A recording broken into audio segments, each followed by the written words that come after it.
Welcome back to Arc Salt Lake. It is now 16 minutes after 7. Getting around and seeing Zion National Park is not easy if you have to use a wheelchair or might have mobility issues. Now there is an answer to help those out with the park. We have all-terrain wheelchairs for people to check out for free. And for more on this program, we have Tiffany Stauffer here from the Zion Forever Project. Zion Forever Project. Tiffany, this project sounds fantastic. You're really just trying to help more people have the opportunity to see the park. Yeah, absolutely. Our parks are for all, and so finding innovative solutions to make it more accessible is a key component to the work that we do at the Zion Forever Project. Well, we had one of our coworkers on with Lincoln just the other day talking about how important it is to have this kind of access and these fancy all-terrain wheelchairs that will so much improve a visit or make it even a possible chance to visit the park for him and his family. And he kind of always felt like his family couldn't go because he wouldn't be able to take part or he would have to stay back. How did the idea for this program happen? Yeah, so it actually started with the attendance to a conference by some of our staff and some of the Rangers staff. And at that conference, we met the folks that actually make these wheelchairs here in Utah. The company is called Extreme Modus, and our park rangers were like, hey, it would be so cool if we were able to get one of these devices in our park.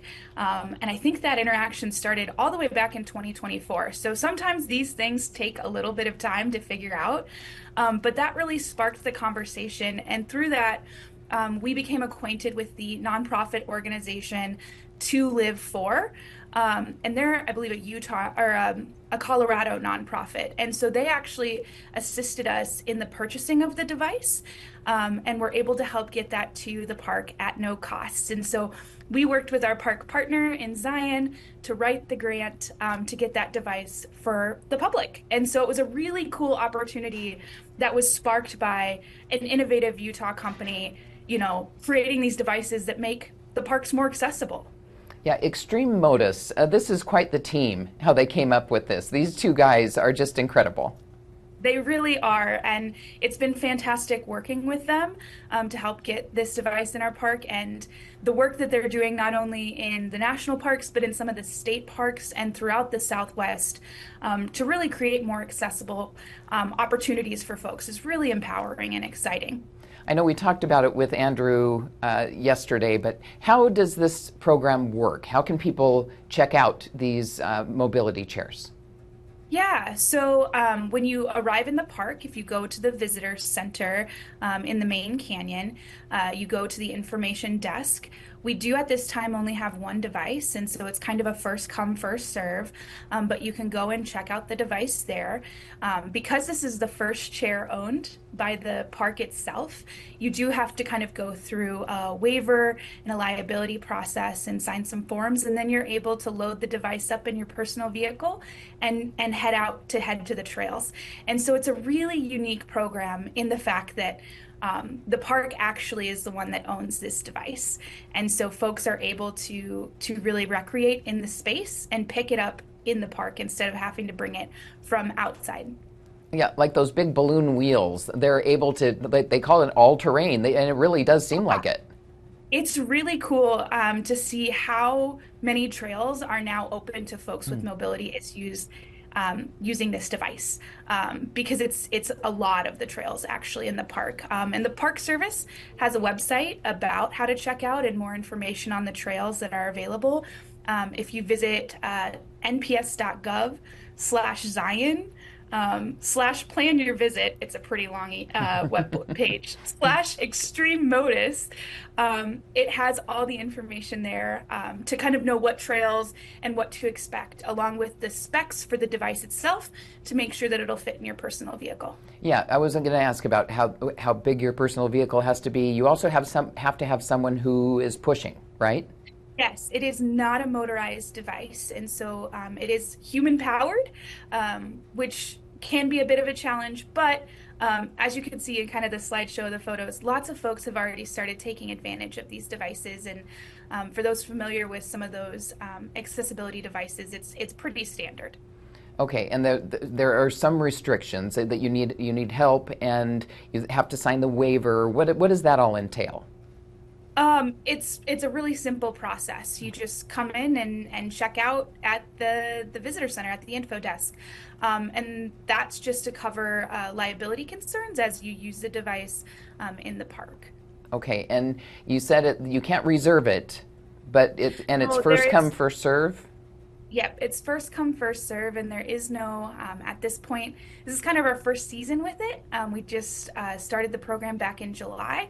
And so, as we kind of go through the next few months and kind of evaluate not only its effectiveness, but the usage numbers, we can start to make more informed decisions moving forward on, are more devices useful, or is there different areas that we need to look at, or how do we refine that checkout process? So we're kind of in that pilot phase, if Yeah. you will, and we're really excited though to have this project up and running and getting more people out to experience Zion. So if you come and it's already checked out, can you wait until it comes back? What's the process there? You can, but I think folks check it out mostly for the full day, so it could be a while. Okay, and you might have to come back the next day, and even then, you have to be the first there. Yep. So you need more of these. We would love to have more of them. And that's something that we're kind of evaluating through this first year of usage is how many times they're being checked out, when the demand is to kind of see, is there a seasonality to folks using this? Because again, storage is a concern and capacity for the park to be able to check these devices out. So we're kind of going through all of the proper procedures to make sure that we are being as effective as possible and making this a program that's not only scalable in Zion, but that many of our peers in the public lands throughout Utah and across the nation could replicate in their parks. And make them available at other parks as well. And they're kind of expensive. So They are expensive, yes. And so we want to make sure we do our due diligence and store them properly and don't get them damaged. They are pretty pricey devices. well, and your group ended up writing the grant to get this for Zion Park specifically. You could use a little help, right? Other donations? So we are a nonprofit as well, and this is just one of the many great programs and projects that we help fund in our public lands. So we support not only Zion, but we also support Cedar Breaks National Monument, Pipe Spring National Monument, and the Dixie National Forest.